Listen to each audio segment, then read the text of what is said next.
오늘 특집은 시인이기도 한 선우미의 화가의 작품 세계를 분석하여 집중 조명해 드리겠습니다. 매우 뜻 깊은 시간이 될 것입니다. 그림에 이런 치유의 기능이 있다는 것이 놀랍습니다. 우리 다 함께 집중해 볼까요?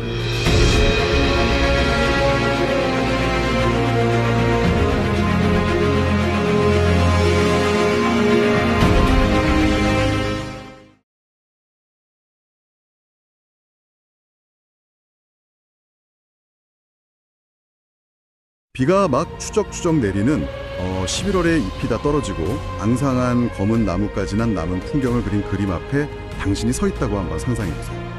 아주 쓸쓸하고 차가운 풍경이네요. 그렇죠. 보통 이런 이미지를 보면 마음이 가라앉거나 우울해져야 정상일 겁니다. 근데 이상하게도 그 그림을 가만히 보고 있으면 뇌에 아주 깊은 안도감이랑 뭐랄까 묘한 온기가 차오르거든요. 네, 저도 그 작품들을 보면서 정확히 같은 걸 느꼈습니다. 캠퍼스 위의 그 물감 덩어리가 도대체 어떻게 우리의 신경계에 이런 심리적인 마술을 부리는 걸까요? 아주 흥미로운 질문으로 시작하시네요.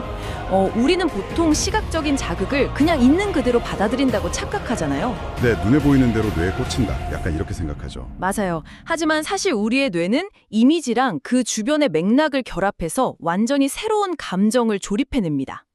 오늘 우리가 다룰 자료들이 바로 그 감정의 조립 방식을 의도적으로 해킹하는 아주 정교한 장치들이라고 할 수 있죠. 네, 오늘 당신과 함께 파헤쳐볼 이번 심층 탐구의 미션이 바로 그것입니다. 우리 앞에는 무려 37점의 다채로운 그림들이 놓여 있는데요. 그림들 색감이 정말 엄청나죠. 오, 장난 아니에요. 근데 단순히 그림만 있는 게 아니라 각 작품 아래에는 마치 한 편의 시를 통째로 옮겨놓은 듯한 아주 길고 서정적인 제목들이 붙어 있습니다. 네, 이미지와 텍스트의 결합인 셈이네요. 맞습니다. 오늘 우리의 목표는 미술 평론가처럼 붓터치를 분석하는 게 아닙니다. 이 강렬한 시각적 이미지와 텍스트가 어떻게 결합해서 논리적이고 방어적인 우리 어른들의 뇌를 무장 해제시키는지 그 숨은 심리적 메커니즘을 해독해보는 겁니다. 단순히 위로가 되는 그림이다. 이런 표면적인 감상을 넘어서 이 작품들이 어떻게 우리의 감각을 물리적으로 또 인지적으로 건드리는지 깊이 파고들어 보죠. 자, 이걸 하나씩 풀어보죠.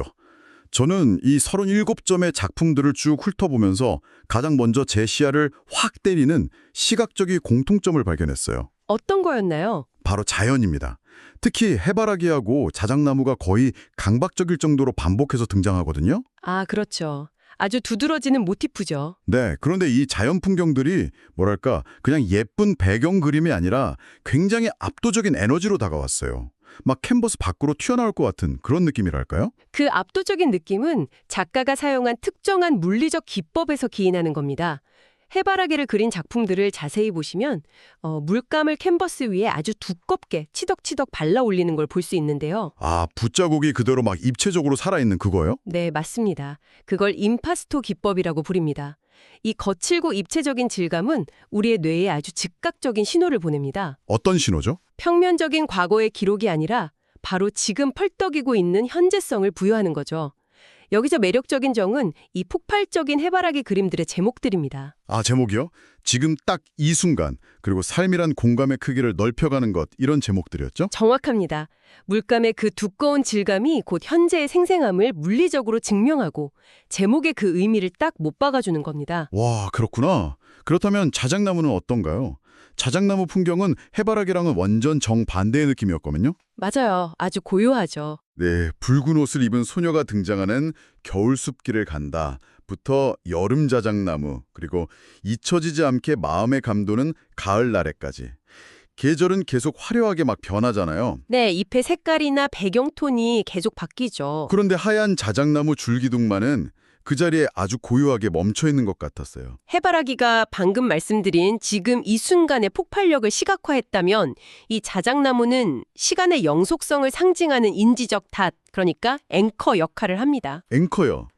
닷을 내린다는 그 닷인가요? 네, 주변의 계절과 색채가 아무리 요란하게 변해도 흔들리지 않는 그 하얀 기둥들을 반복적으로 보여줌으로써 작품은 우리에게 묻고 있는 겁니다. 뭐라고 묻는 거죠? 세상이 이렇게 변하고 시간이 흘러가도 당신의 내면 깊은 곳에 결코 변하지 않고 남아있는 본질은 무엇인가 하고 말이죠. 와, 진짜 철학적이네요.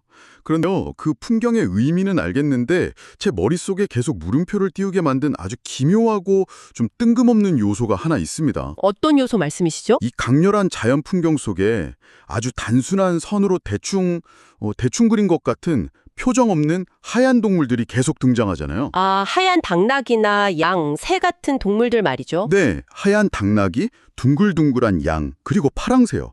솔직히 말해서 매일 회사에서 깨지고 복잡한 인간관계랑 경쟁에 치이는 다 큰 어른이 이런 유치해 보이는 동화 속 양 한 마리를 본다고 위로를 받는다는 게 논리적으로 말이 되나요? 너무 유치해 보인다는 말씀이시군요. 네, 약간 번아웃한 현대인들에게 이런 접근은 너무 순진무구한 거 아닌가? 그런 생각이 들더라고요. 바로 그 지점이 많은 가람들이 놓치는 아주 날카로운 심리적 트릭입니다. 저는 이 하얀 동물들을 성인의 에고를 뚫고 들어가는 트로이의 목마라고 부르고 싶네요. 트로이의 목마요. 무해한 척 위장해서 성벽 안으로 싹 침투한다는 그 의미인가요? 맞습니다. 만약 이 그림들이 현대인의 스트레스나 고독을 아주 극사실주의적이고 무거운 인물화로 표현했다고 한번 가정해보죠. 보기만 해도 막 기가 빨릴 것 같아요. 그렇죠. 우리는 무의식적으로 방어 기제를 작동시킵니다. 나 이렇게 안 우울한데 이건 너무 부담스러워 하고 밀어놔 버리죠. 아, 그러니까 오히려 마음의 문을 닫아버리는군요. 네. 그런데 작가는 완벽하게 평화롭고 어떤 공격성도 띠지 않는 아주 단순한 선의 하얀 동물을 툭 던져놓습니다. 우리의 이성적이고 시니컬한 방어망은 이 동물들을 보는 순간 어떻게 될까요? 아, 이건 위험하지 않은 거네. 순수한 동화 같은 거네. 하면서 경계를 싹 풀어버리겠네요. 빙고! 마음의 경비병들이 이건 그냥 귀여운 동물이니까 통과시켜 하고 문을 활짝 열어주는 겁니다. 게다가 동물들의 표정이 아주 단순한 것도 절대 우연이 아닙니다. 네, 눈, 코, 입이 약간 흐릿하고 무심해 보이긴 하더라고요. 이목구비가 뚜렷하지 않기 때문에 오히려 감정의 빈 공간이 생기거든요. 시끄러운 현실에 지친 당신이 방어벽을 푹 내린 채 그 하얀 당나귀나 양의 텅 빈 표정 속으로 자기 자신의 지친 감정을 쏙 집어넣을 수 있게 되는 겁니다. 와, 세상에. 일종의 감정적 아바타 역할을 하는 셈이죠. 듣고 보니 진짜 소름이 돋네요.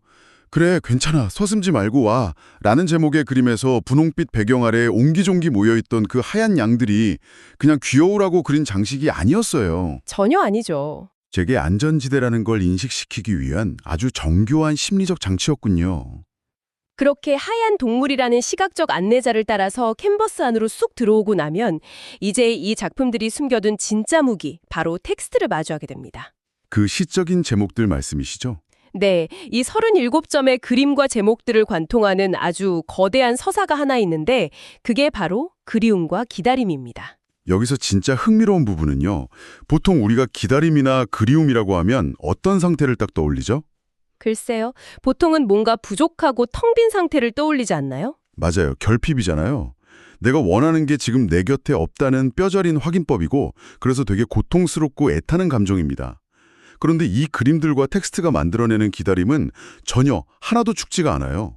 춥지 않다는 표현이 아주 좋네요. 특히 너를 기다리는 일은 녹진녹진 가슴 뛰는 일이다 라는 제목을 딱 봤을 때 제 인지회로가 약간 꼬이는 느낌이었어요.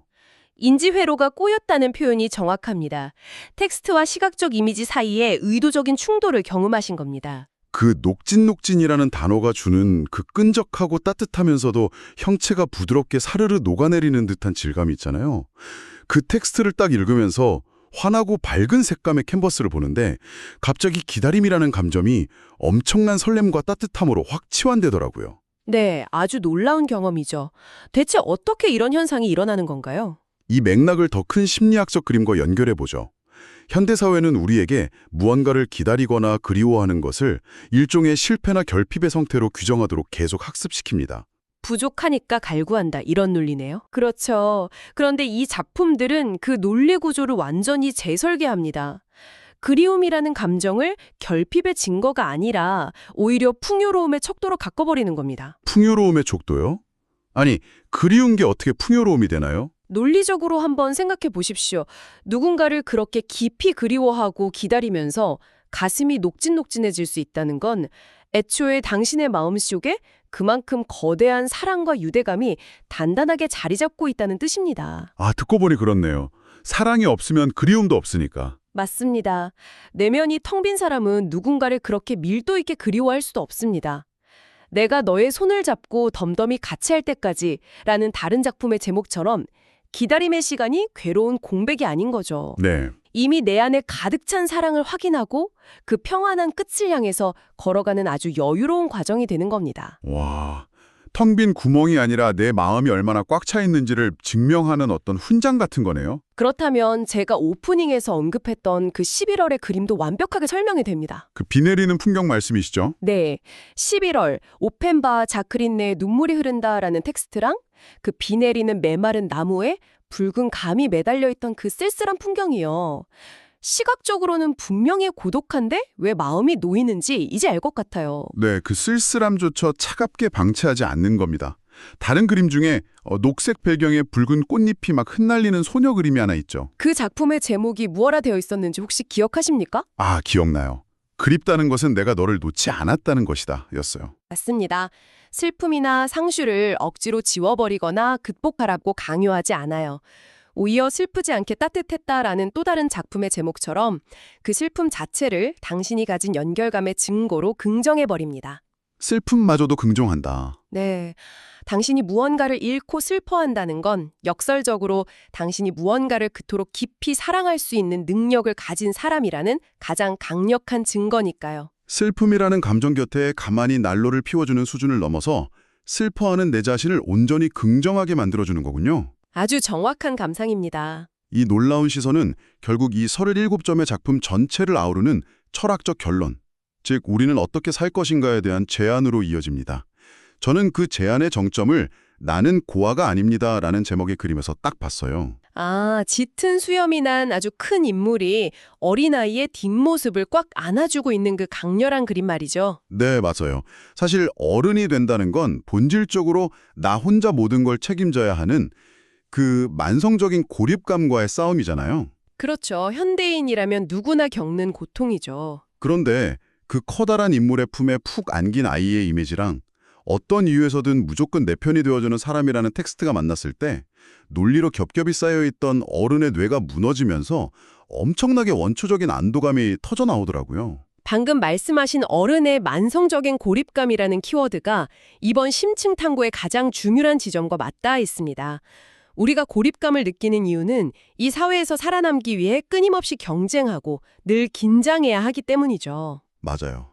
하루라도 긴장을 풀면 뒤처지니까요. 그런데 이 작품들은 우리가 알고 있는 생존의 법칙에 정면으로 반기를 듭니다.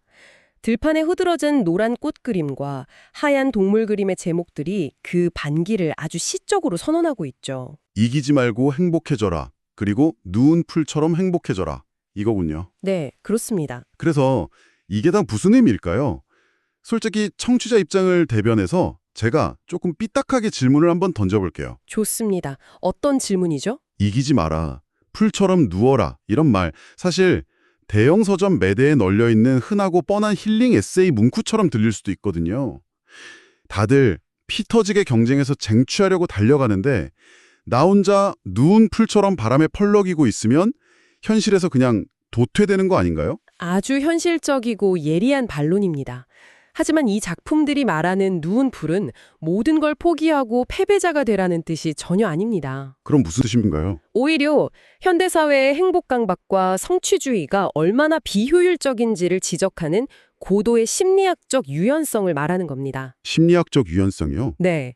우리는 행복조차도 경쟁에서 이겨서 전리품처럼 쟁취해야 한다고 배우잖아요. 그렇게 되면 행복은 늘 내가 도달해야 할 미래의 목표가 되어버립니다. 아, 오늘 하루는 그 미래를 위해 그냥 희생하고 소모하는 도구가 되는 거고요. 맞습니다.